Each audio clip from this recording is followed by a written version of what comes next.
Thank you, everybody, for showing up at TechNow Live from Knowledge 17. Give yourselves a big hand. Yeah. Yay. I was thinking we need some sort of tribal chant so everybody starts looking this way. Go, go, go, go, go. Tech now. They're not getting into it. That's okay. Yeah. They never do when we're on the live stream anyway.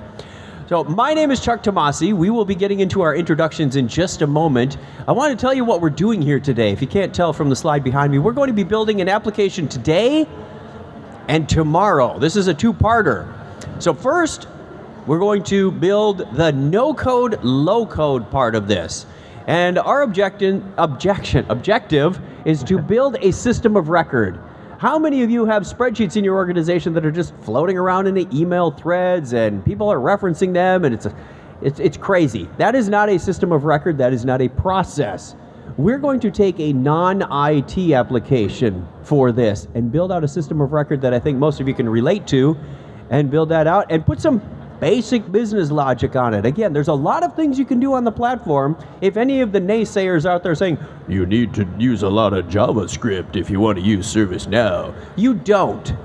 Tell them they're lying. You can build a lot of system of record with some basic business logic with no or itty bitty bitty piece of JavaScript. You don't need to be a power master's science PhD in computer science to get this stuff done. That's good for us. Yeah. If it were hard, everybody would do it. Wait, no, that's not how it goes. Yeah. So my name is Chuck Tomasi. If you don't know who I am, my name is Chuck Tomasi. If you do know who I am, my name is still Chuck Tomasi. I'm a platform architect at ServiceNow. Have been with ServiceNow for about 7 years. I was a customer for a couple of years before that.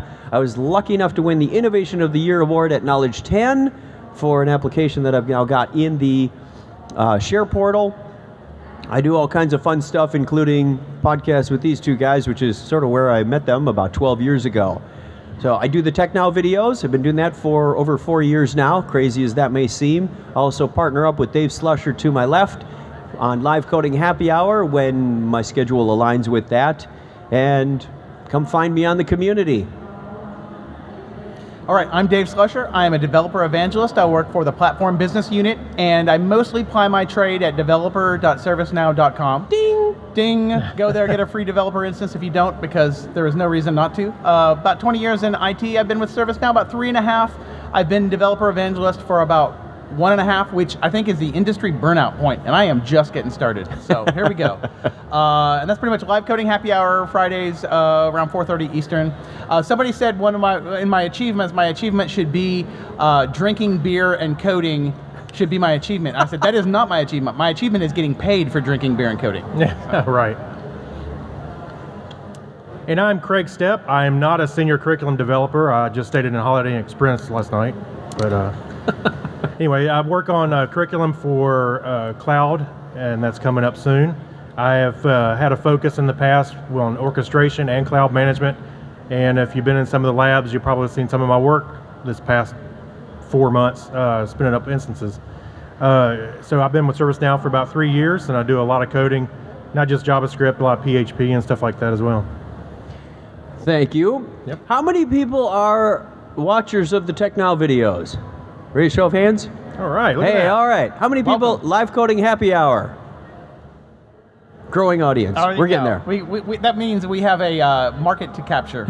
We have not saturated the market. That's right. I just want to make sure that some of you know what we're up against.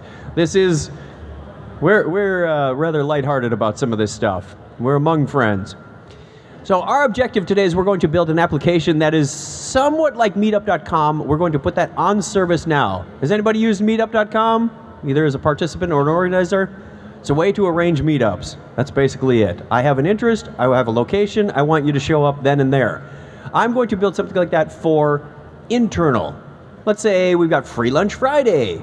That's a cool thing. I wish my company still did that. Or Bethany's got a bridal shower. We've got some information in a spreadsheet that we're currently tracking, not so well, that we're going to bring into ServiceNow as well. So we'll build this up stage by stage. Right now I've got absolutely nothing. So the reason we're doing this is obviously to structure this work, organize it, put some process flow behind it, be able to report on it later. everything a spreadsheet basically cannot do. So enough of the PowerPoint. What do you say we get into some building? Because that's what you guys came here to see.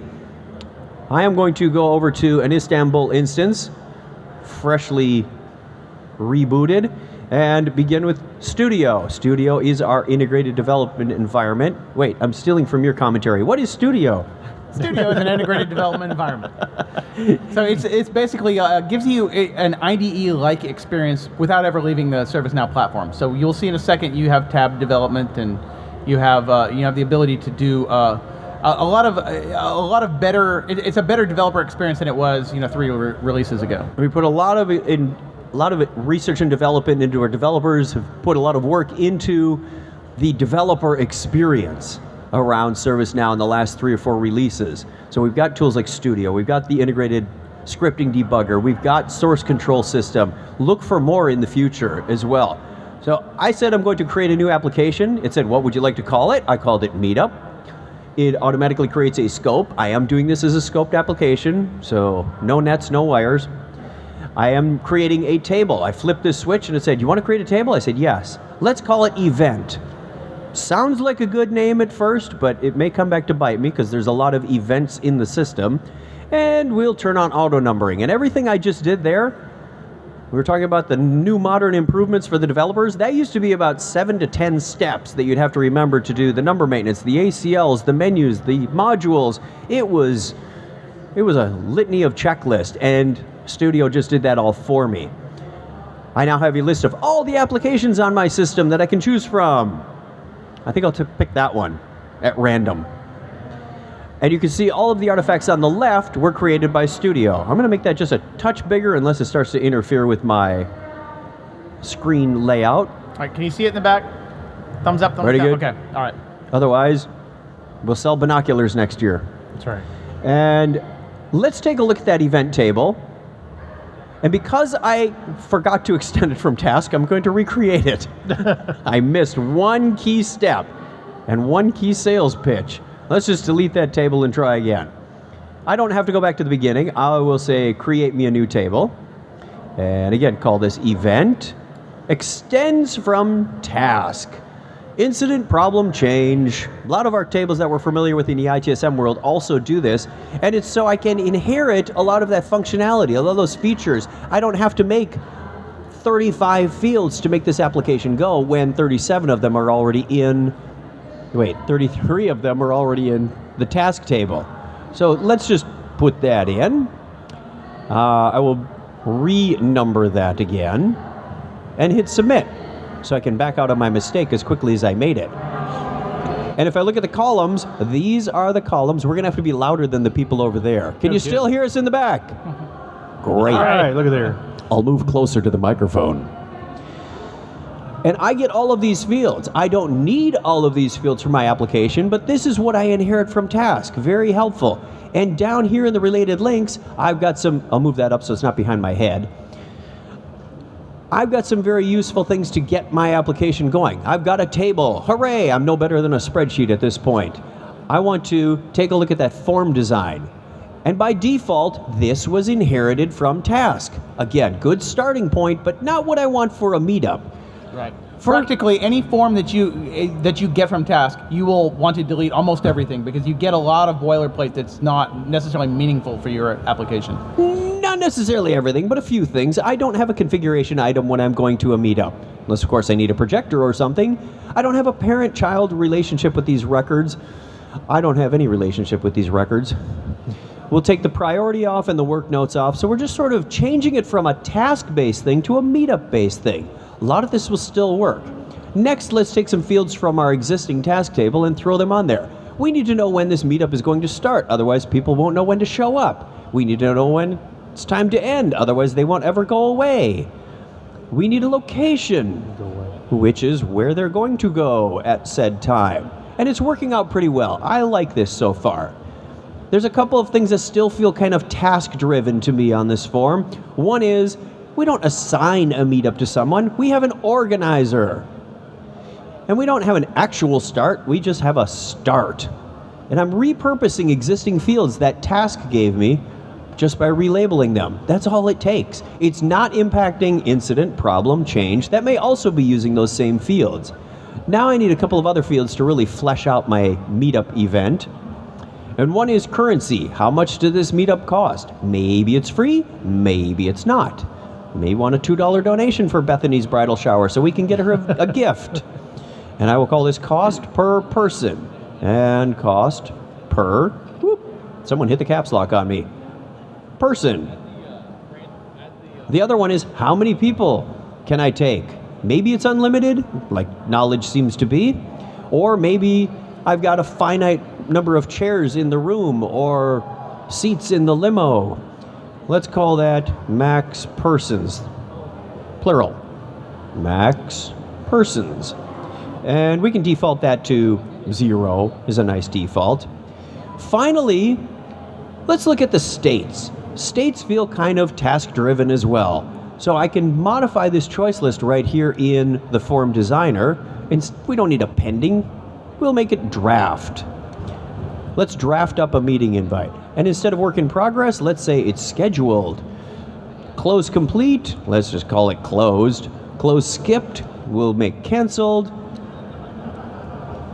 Canceled. I forget if that's the European or English spelling. One has one L and one has the other.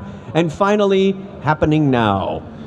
You want to know when this thing is actually happening, but I'm going to change that from a 4 to a 5. And I'll tell you later if you ask me. Put these in a logical order, like that. Save it. And let's go back and take a look at how our form looks. Again, back to the table list. I say, show me the form. That's not too bad. It's starting to feel more like a meetup event. And I will say, Beth Anglin is going to allow 10 people, leave it in draft state. Maybe this Friday when we all get home and we've had a chance to rest up at 5 p.m. until Friday at 2300. Ooh, that's a late whatever it is. She's going to go to this particular address in Atlanta, and we're going to have a pub crawl. Ah, I can get into that. Join us. So a bridal shower pub crawl? And mix the two together? Yeah. Okay. Join us for the first and potentially last pub crawl. Never know how that's going to go. Okay? Great. I now have a system of record. I save that. And let's go see how it looks in the normal interface, the browser. Look for Meetup. And there's my Meetup events. I'm going to favorite that because I'm going to come back to that a couple more times. How about that list layout? Not so good. Still feels kind of taskish. Task from Taskamania. Let's configure the list layout. Get rid of priority. Notice that organizer is using the tasks assigned to field, but it's showing the proper label here because that's what I want to call it. Short description is short description. Get rid of task type. We want to know the start date, the location, the end date, and maybe the organizer is already on there. Those aren't in exactly the right order, but you get the idea. Now it's starting to look like a list of meetups. We're halfway there. We just made a system of record in what, about 10 minutes? With no code, no HTML, no DBA. We are on track. So let's take our old ugly spreadsheet that we used to record some of these things in. There's a free lunch Friday and the knowledge party tomorrow night. You're all going to sign up on my app to use that, right? And I can say import my old stinky data from this wonderful Meetup events spreadsheet. Bring that in and it goes crunch, crunch, crunch, crunch, crunch. Preview the imported data. I've got 9 new records. Tell it to complete. Looks like Abraham Lincoln is doing something. Oh, you know what I forgot to do? I forgot to rename the short description to event name. Oh, let's go do that. How dare you? How dare me? Event name, because a short description is only gets you so far. That's why I left the form designer up there. I often come back to that. Force of habit.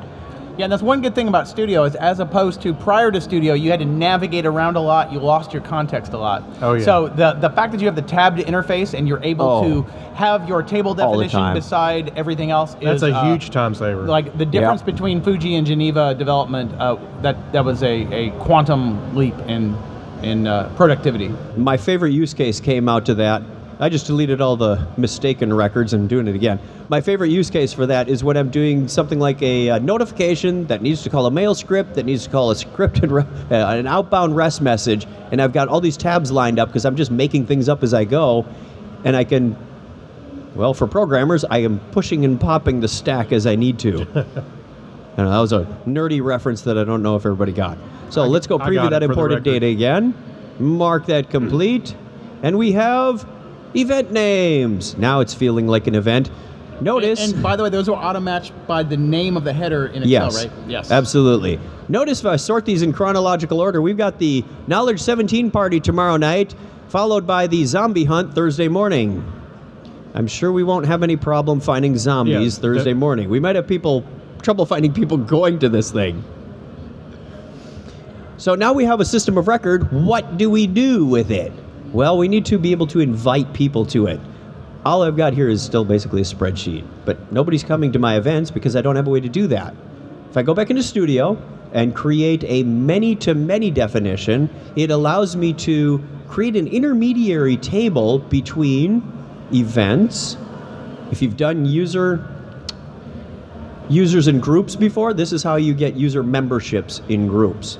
And I'm going to join that to the user table, which is right about there. Sysuser. Exactly where you thought it would. Now, remember I said event should be a pretty good name?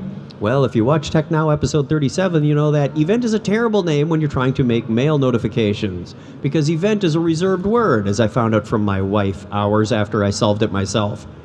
She said, is that a reserved word? So I'm going to use the old convention and force a uniqueness to that field with U underscore. And you'll see where that comes up again when I do my notification. What that did is created me a new table, named incorrectly. This is going to be a problem. It's called M2M user events. I went too fast. I'm going to do that again. Let's make another one that I'm not going to use the old one. Many to many, many to many. Join that up again.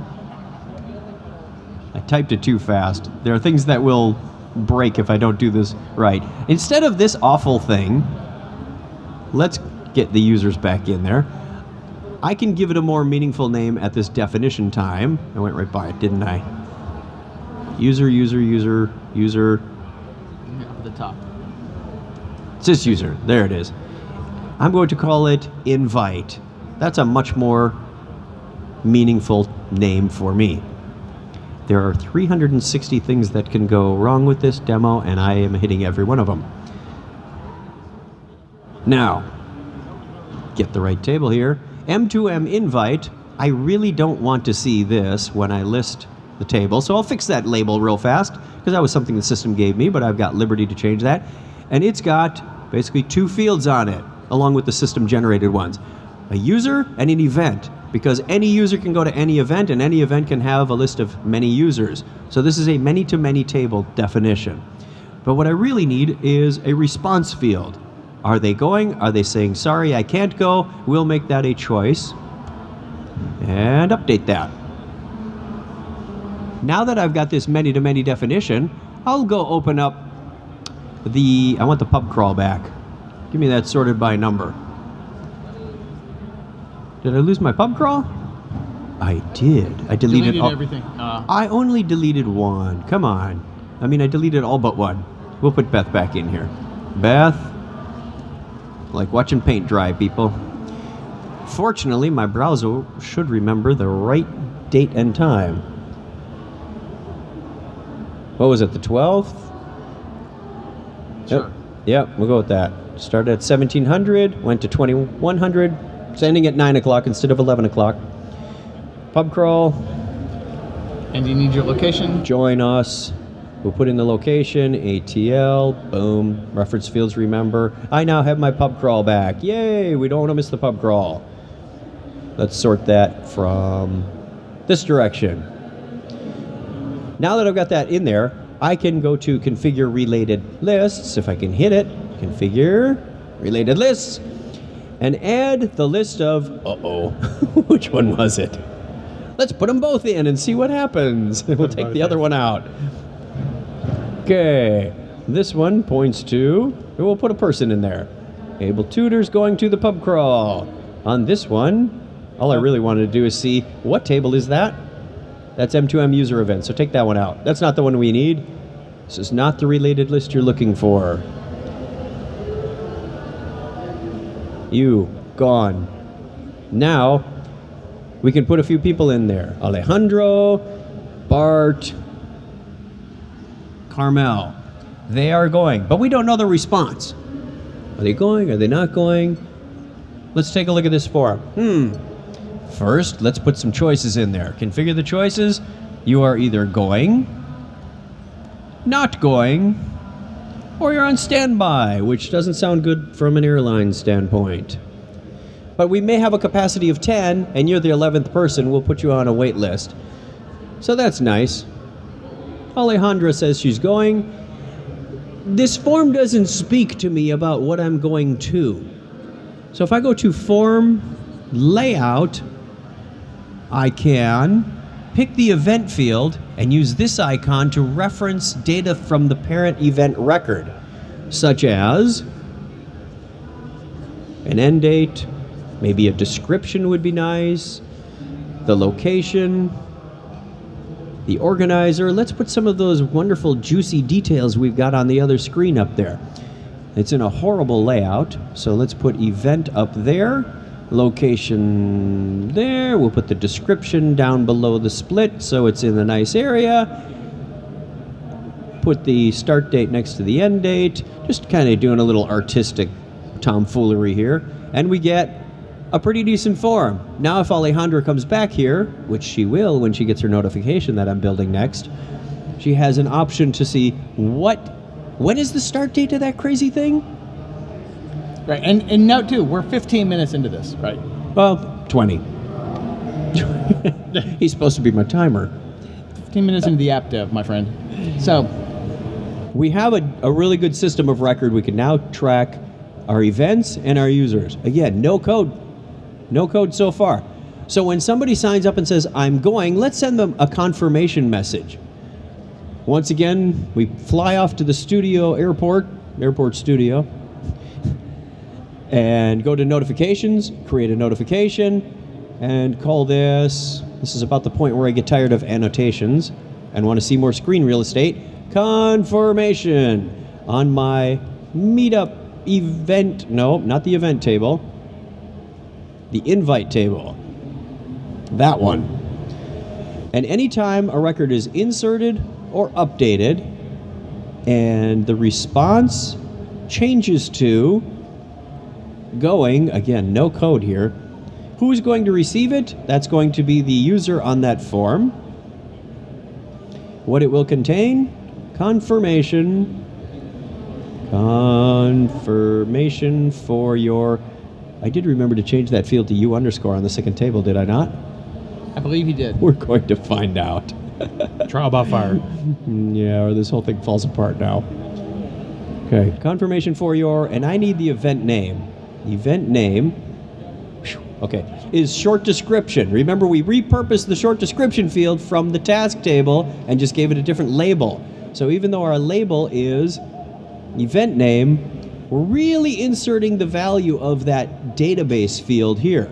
And I can take this and put that up in the subject, and I will say confirmation for your pub crawl, confirmation for your zombie hunt, and add additional fields like that.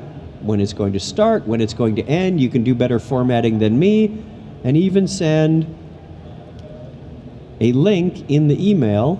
So more info here. Put in a URI, and it will say link with a hyperlink in the email. Shall we test it? Yes, This is always the scary part. Let's go to the pub crawl and set the response for Bart to going, and we update his record. I have some thoughts about that I want to make better.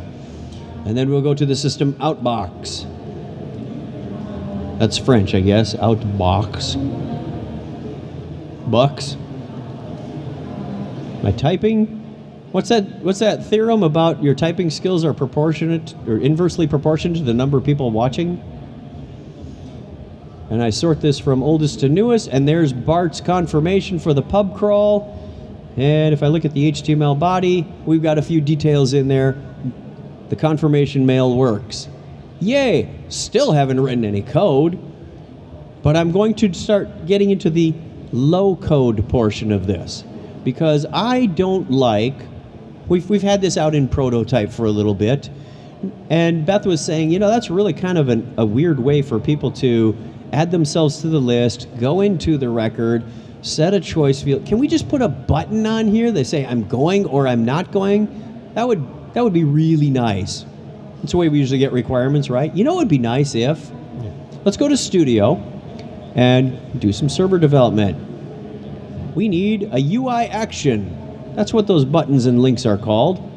We'll call one going on the invite table. And we're going to call it invite going and make it a button. And let's say as long as the parent event is active. That way people aren't signing up for things that happened 6 months ago. I don't know what their expectation is at that point. And rather than watch me type, I have a macro here to help me speed this up. And really what it's doing is saying, set the current response of the record I'm looking at to going. Then go update it, save it to the database. Add a message that says, we look forward to seeing you. Thank you. Have a nice day. And this last one just says, don't go back to the list, stay on the current page. Let's make another one of those real quick for not going, and then we'll go test them out. So in about another 60 seconds or less, server development, UI action, not going, invite 200 so that it shows up just to the left. I feel like an exercise instructor. To the left. Left. That would be your left. The other left. Invite not going, same kind of condition, current.u event dot active. Invite not going, same basic code. Set the state, update the record, display a message. Done. Let's go test that. Reload the form, and I have going and not going. Update and delete will disappear.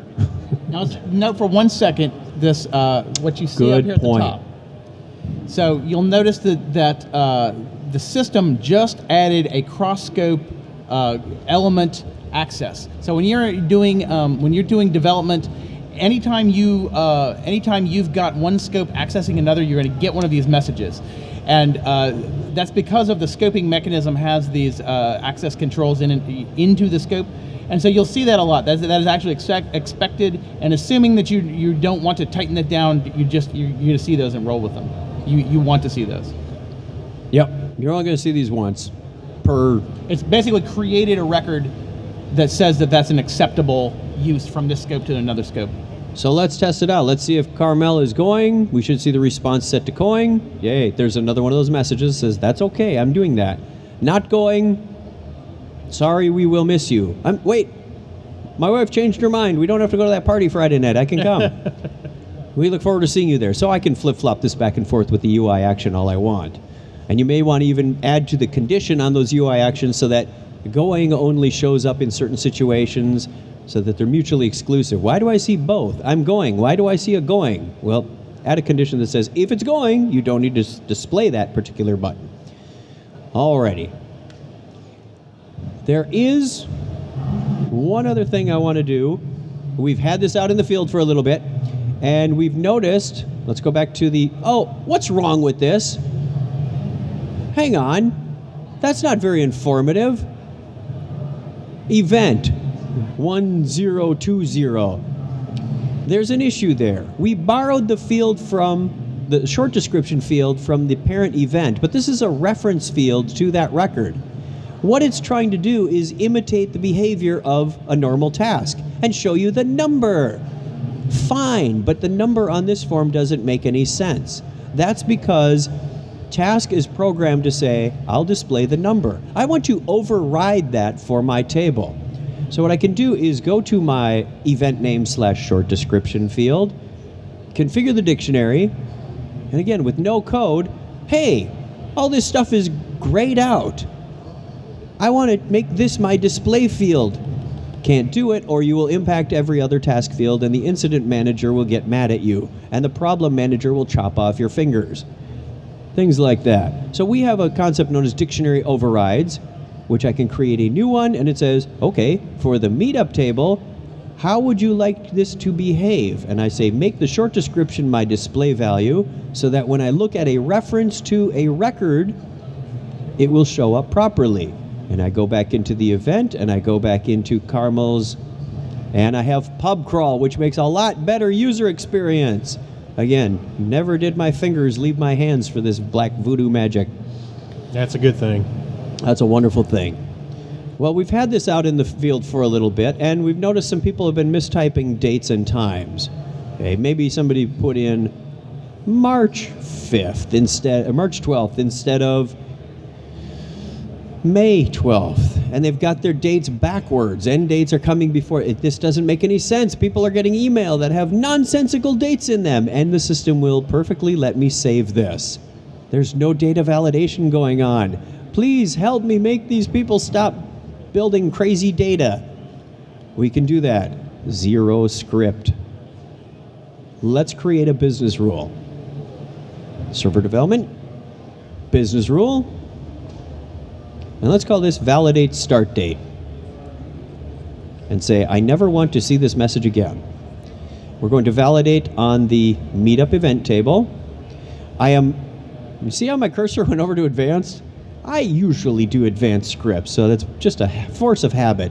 Anytime one of these events is created or updated, I'm going to see if the start date is at or before right now, which I can say by current minute.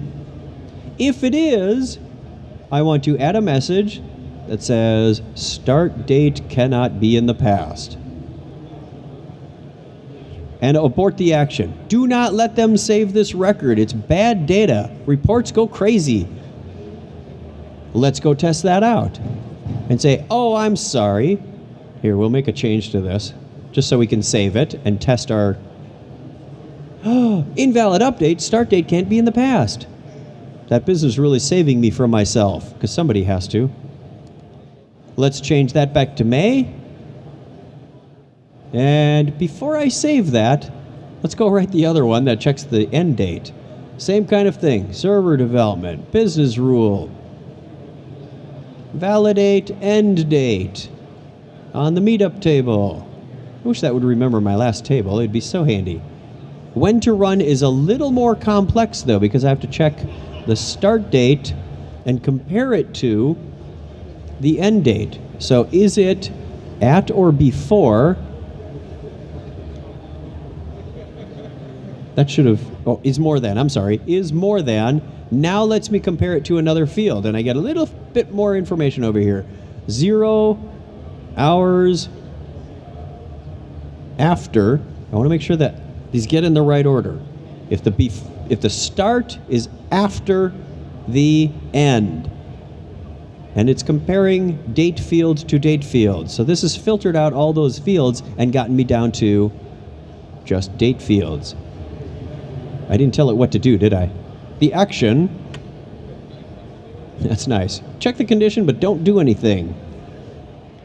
Start cannot be after end date, or end date cannot be before start. You make up your own verbiage.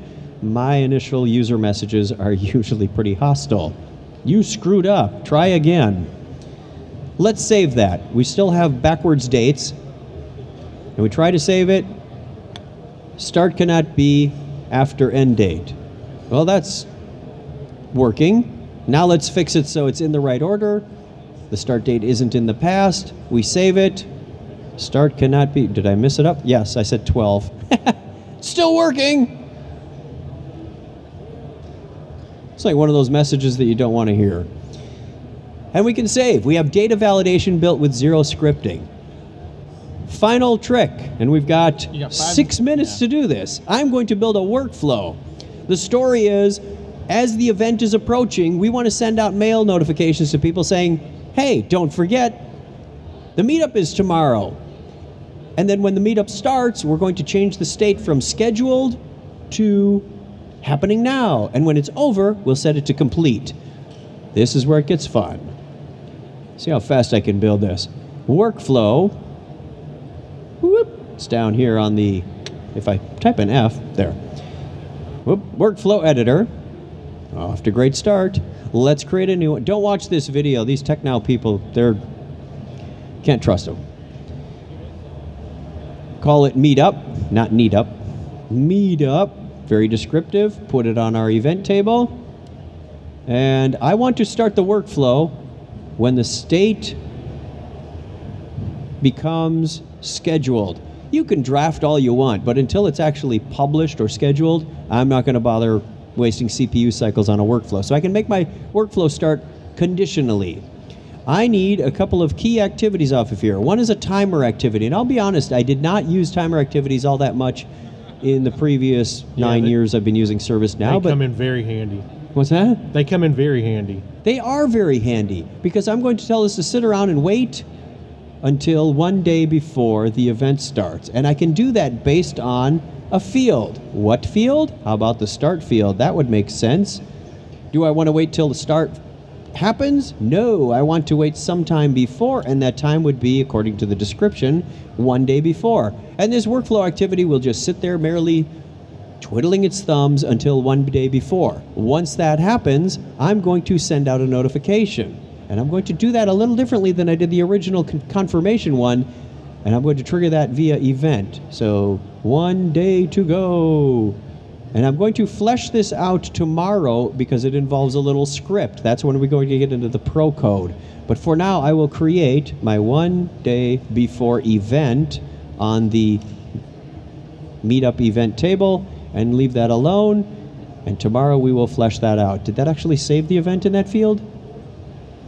Yes, it did. Okay. Thought I missed that. So that's what's going to trigger the 1 day before event. Then I sit around and tell my workflow, wait some more. How much more? Until the event starts. Yay! Let's do the same thing based on the start field, and this time we'll let it go the whole way, the full duration, 100%. And then when the event starts, all I really need to do, so that somebody does not need to go to the record, change the state, make it happening now, is say state is happening now. It's a happening place because it's happening now. And then finally, let's sit around and wait. If it's an hour-long event, we'll wait 1 hour. If it's a 4-day event, we'll wait 4 days. But wait for the end. That sounds ominous, doesn't it? Yeah, wait for the end. The end is nigh. And we'll use the full duration of the end field, at which point we will do a similar set values so we can automate. Oh, did you see what I did there? State equals closed. Done and done. State is closed. But I missed something. These aren't connected. They're hanging out here in La La Land. I missed.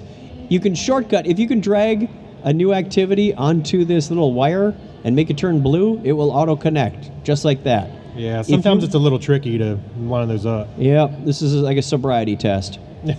So I'm going to wire them up myself. This is where you get to be a regular Picasso and be artistic. In case you didn't know, this is called the workflow canvas. This is the workflow palette. I must be a workflow artist. All right, and we have 1 minute. We have 1 minute. Let's test it out.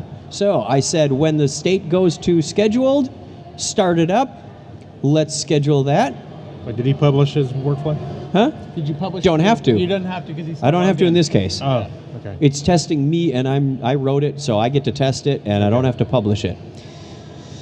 I schedule it, and if I go to workflow, active contexts, started, oldest to newest, there's my meetup show workflow, and I have some automation built into this thing. So I have taken a spreadsheet, built up the system of record, and away we go. It's been a wonderful ride doing that. In closing, I invite you to join us here tomorrow when we put some advanced script on this, make a mobile-friendly user interface, as people would expect, pull it up on the phone and say, I'm going to the zombie hunt. It's free, and there's spots left. We're going to put a REST integration on this so that when it's one day before, we're going to put a weather forecast in so you know whether to take an umbrella to the zombie hunt, and put some more sophisticated logic on it to give a better user experience. In short, you can build a lot of basic apps from spreadsheet to source of record to basic logic, all within the platform. I did not do hardly any coding except for those 2 UI actions. Thank you very much. All right. Thanks everyone for coming. Part 2 tomorrow. Same time, 12:40.